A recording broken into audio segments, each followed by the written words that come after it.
10e journée du championnat argentin, phase de clôture. On commence avec le premier match. C'est parti. Banfield contre Union Santa Fe. Je vois Banfield gagner ce match. Union Santa Fe, ils sont trop en forme. Ça fait 6 matchs d'affilée qu'ils ne perdent pas. C'est une équipe qui est censée jouer le milieu de tableau, voire le bas de tableau. Là, ils sont très en forme. Ils vont enchaîner 2 matchs de suite à l'extérieur. Là, contre Banfield. Et ensuite, un autre match en Coupa d'Argentine. Ça va être contre une équipe inférieure. Et je pense qu'ils vont perdre un des 2 matchs. Et ça va être contre celui contre Banfield. Donc moi, je vois Banfield gagner. Ils sont sur 2 victoires consécutives à domicile.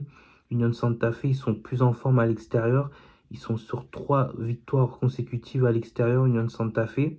Mais je vois Banfield gagner ce match. Deuxième match, Platense contre San Martin. Je vois Platense gagner ce match. Les deux équipes, ils sont pas en forme. San Martin, il reste sur 3 matchs sans victoire.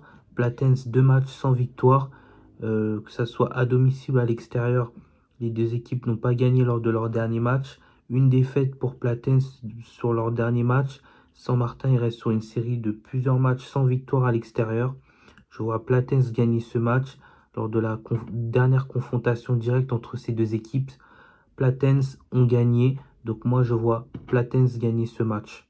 Troisième match, Central Cordoba contre Tigre. Je vois un match nul entre ces deux équipes. Central Cordoba, ils sont pas en forme, contrairement à Tigre. Central Cordoba, ils restent sur 2 matchs sans victoire. Tigre, ils sont sur 2 matchs sans défaite. Même si Tigre, ils ont perdu leur dernier match à l'extérieur et que Central Cordoba, ils sont largement plus en forme que Tigre. Central Cordoba, ça fait plus de 5 matchs d'affilée qu'ils n'ont pas perdu à domicile. Je vois un match nul. Ils ont gagné lors de leur confrontation directe, Central Cordoba. Mais bon, euh, moi je vois un match nul, même si lors de leur dernier match, ils n'ont pas fait un bon match. Ils ont gagné, mais je vois un match nul entre Central Cordoba et Tigre. Quatrième match, Aldosivi contre Argentinos. Je vois un match nul entre ces deux équipes. Aldosivi, ils sont sur 4 défaites consécutives, à peu près 10 matchs sans victoire. Argentinos, ils ont gagné 3-0 lors de leur dernier match. Ils sont supérieurs à Aldosivi, mais je vois un match nul. Il y a eu un changement d'entraîneur du côté d'Aldosivi. Et Aldosivi, même si ils ont perdu contre Boca Junior lors de leur dernier match à domicile, ils n'ont pas fait un mauvais match. C'est juste qu'ils n'ont pas eu de chance. Le match nul aurait pas été immérité, voire ouais, un match nul.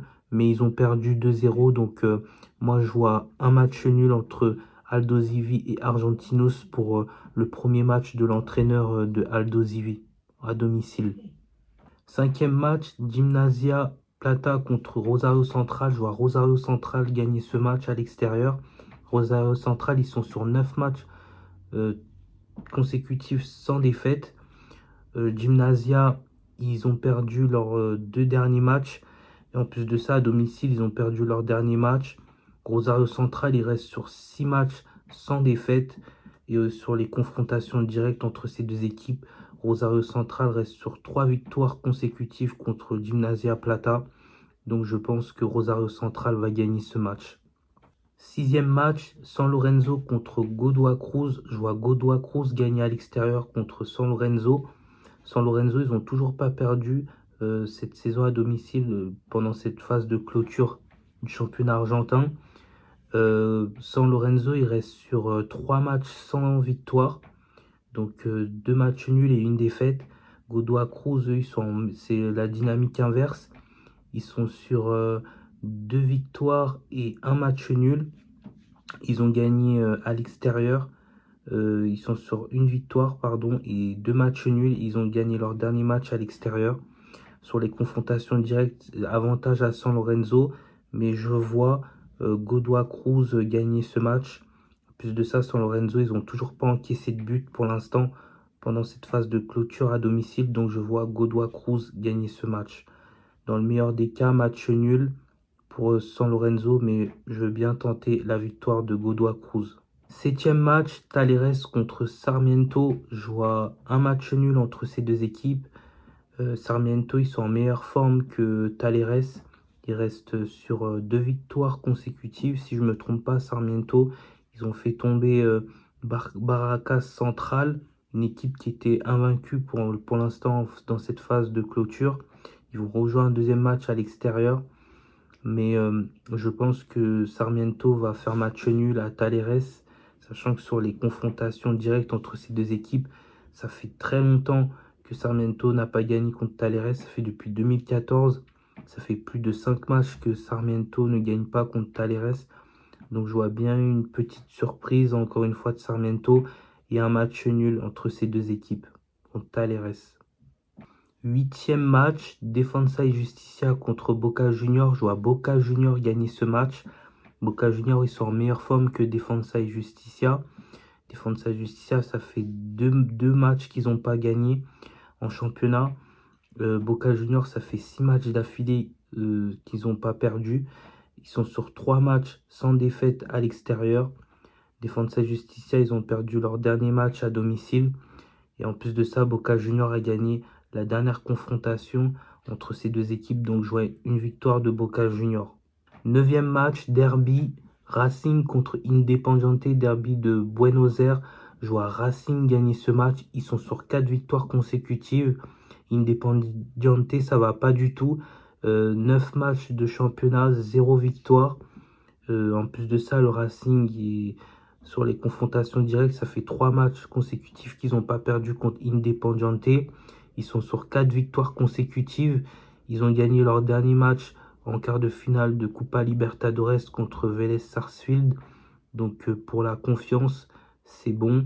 Et je pense que le Racing a les moyens de surfer sur cette bonne dynamique et de gagner ce match contre Independiente. Donc je vois une victoire du Racing Club dans ce derby. 10e match, River Plate contre Deportivo Riestra. Je vois River Plate gagner, même si ça va pas du tout. River Plate, ils sont sur 3 défaites consécutives. Ils ont perdu leur dernier match à domicile contre Palmeiras. Deportivo Riestra, il reste quand même sur 5 matchs consécutifs sans défaite. 2 matchs consécutifs où ils n'ont pas perdu à l'extérieur.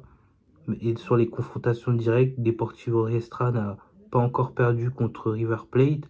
C'est 2 matchs nuls et une victoire pour Deportivo Riestra contre River Plate.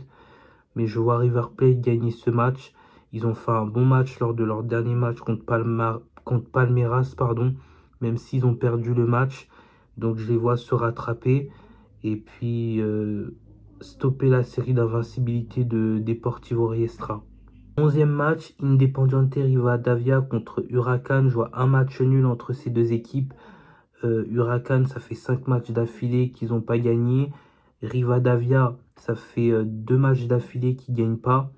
Sur les confrontations directes entre ces deux équipes, Huracan reste sur 2 victoires consécutives. Rivadavia, ils ont gagné leur dernier match à domicile, mais ça a été très difficile. Ils ont gagné, mais ça a été un hold-up.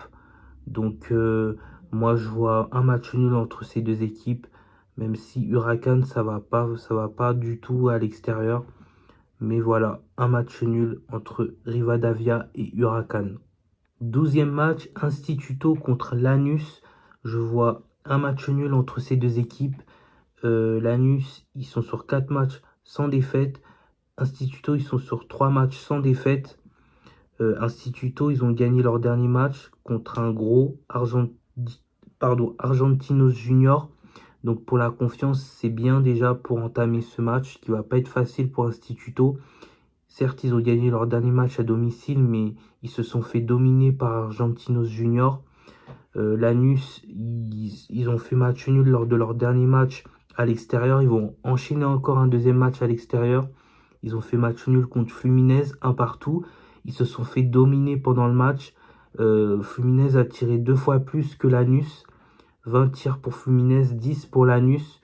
Donc moi je pense que voilà, ils vont être un peu fatigués et qu'il y aura un match nul entre Instituto et Lanús.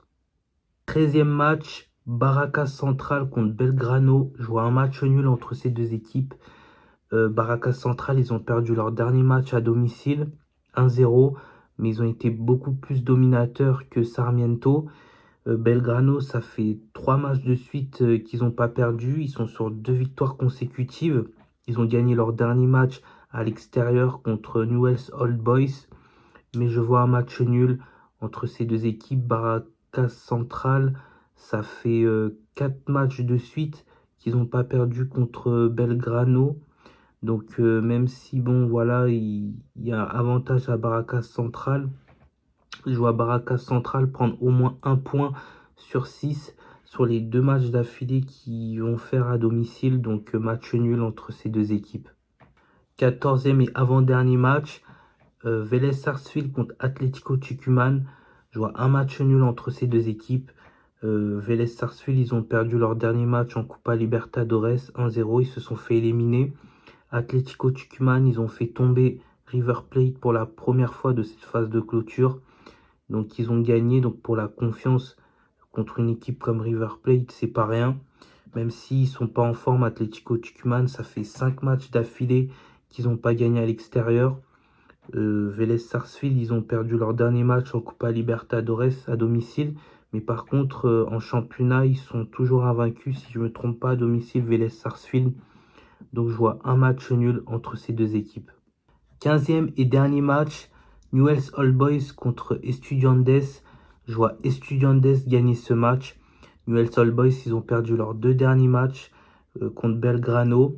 En plus de ça, à domicile aussi, ils ont perdu. Ils ont perdu 3-1 et en plus de ça, ils se sont fait dominer dans tous les sens. Estudiantes, ils restent sur 2 victoires consécutives contre Defensa y Justicia en championnat et contre Flamengo en Copa Libertadores malgré l'élimination. Ils sont pas en forme à l'extérieur. Sur les derniers matchs, ils n'ont pas gagné.